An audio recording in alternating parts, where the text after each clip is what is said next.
Good morning. Good morning, everyone. Pastor Jim Cymbala here, and we're going through the book of 2 Corinthians, aren't we? Day by day. Got some more notes and letters and emails from people around the city and around the country and overseas saying that you're learning something from this. It's an encouragement to your faith. I'm so happy, really am. So Paul is writing to the church that he had founded, and he had spent 18 months there, 18 months in Corinth. And now he's left them, and he got a report of how the church is doing. And you know, when you found a church, even though you move on, you love the people so much, you have the love of Christ in you, you're concerned how your spiritual children are doing. He is now talking to them, where we left off, about the giving of money.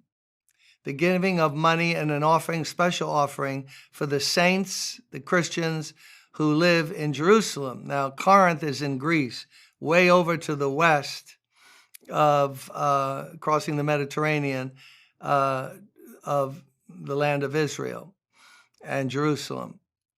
But the Christians had a network, and there was a famine in the land, and now it was only right that those who had a little bit more could help those who were going through it. So now we read in chapter 8, "And here is my judgment about what is best for you in this matter. Last year you were the first not only to give, but also to have the desire to do so.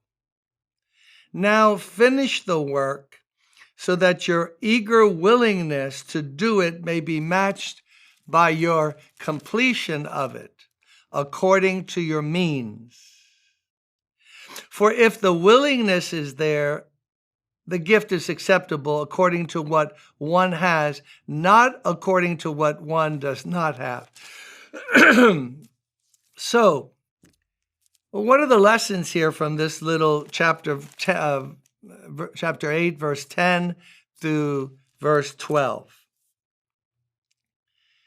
He said, now you had the first desire to give it. Now let your desire be matched by doing it. Desire to do godly things is a wonderful thing. To be stirred is a wonderful thing. But what does it matter if we don't follow through and do it? You know, I have a friend who wrote a song years ago. It wasn't popular because I think it was just too deep for the general Christian population. But boy, it had a good truth for all of us. I'm so tired of being stirred but not changed. There's a deceptive emotion that comes by just being stirred. Those people in Judea, they are really suffering. And you know what? They're the ones that gave us the gospel. From Jerusalem, the gospel went out. That's where our Savior died. And they're suffering along with other people there. And I'm going to help them. And then 3 days later, you're getting a big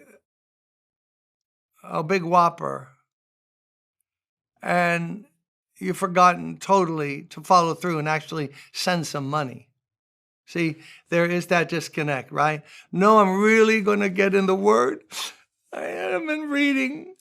Okay, that's good. That's a start. But now the grace to follow through. We get stirred about a lot of things. Now we need God's grace to do it. So he reminds them of that. And then he says, but what was nice about it is you were willing to do it. And if the willingness is there, the gift is acceptable. So what is he saying? That godly giving that the Lord is pleased with, it has to come from a willing heart. Any trickery by the pastor or assistant pastor to get money out of us without have it being willing, it loses its value to God. God doesn't want anyone strong-arming us to give to him. Did we strong-arm him for him to give his son for our salvation? No. So the willingness must be there. God, work in us to make us willing to do these things that are pleasing in your sight. That's why trickery in an offering. I heard about one guy one time. He was so turned off.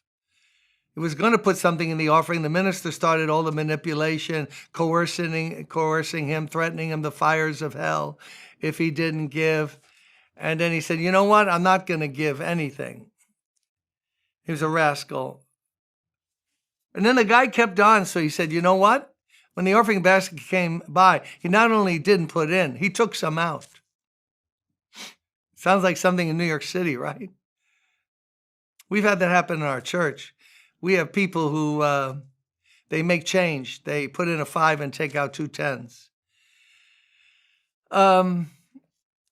So we have to be willing. No trickery needed. And God also wants giving to be done, not just willingly, but according to what one has and not what one doesn't have. Now, there are special cases, I'm sure, but the general rule is God says, according to what you have, there's a proportion and a percentage that belongs to God. We can give beyond that. But if we have $5,000 total money, cash value, God doesn't expect us to give $8,000. We don't have the other 3. Now, some ministers are using credit cards. And some people have actually taken loans, felt led, they knew they could pay the loan back. But other people have gone upside down, being tricked into, you bring out that credit card and you call our 800 number and you give and God's going to give you that Mercedes. What are you driving that old Ford for? And so on. God asks us to give according to what we do have, not what we don't have. I was once in South America and the needs were so great that I saw somebody take off their wedding band or watches, put it in the basket. That deeply moved me. For some project where funds were needed, they didn't have the money, but they said, you know what? My devotion to Christ is so great. I'll live without this for a while. I can get another one. God, give us a giving heart today. Give us a giving heart for the sake of Jesus Christ.